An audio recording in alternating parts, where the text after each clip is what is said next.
ভাদ মাহ শেষেই হ'ব হ'ল, কিন্তু এইবাৰ আঠখেলীয়া নামঘৰলৈহে যোৱা হোৱা নাই। আৰু গোলাঘাটৰ হৈ যদি আঠখেলীয়া নামঘৰলৈ নাযাওঁ ভাদ মাহত কেনেকৈ হ'ব কওকচোন। সেয়েহে আজি ওলালো আঠখেলীয়া নামঘৰলৈ বুলি। আগতে যিমানবাৰ আহিছোঁ দিনতেই আহিছিলোঁ, গধূলি এইবাৰ প্ৰথম আহিছোঁ। গধূলিৰ পৰিৱেশটো দিনতকৈ সম্পূৰ্ণ বেলেগ। এইবাৰ খালি জিন্স পেণ্ট পিন্ধি আহিলোঁ।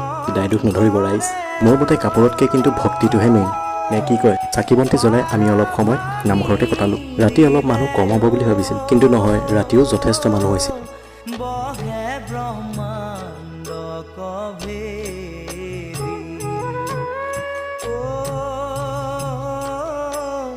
বহে ব্ৰহ্মাণ্ড কভেৰি। নামঘৰৰ পৰা উভতি আমি পালোহি ধোৱাচাং। আপোনালোকে যদি গোলাঘাটত থাকে আৰু থলুৱা খাদ্যৰ জুতি ল'ব বিচাৰে তেতিয়াহ'লে আপোনালোকে আহিব পাৰে ধোৱাচাং। ইয়াত আপোনালোকে চিকেন, মাটন, পৰ্ক সকলোখিনি নন ভেজ আইটেম পাই যাব। আৰু এইখন হৈছে তেওঁলোকৰ ভেজ থালি, মাত্ৰ 100 টকা।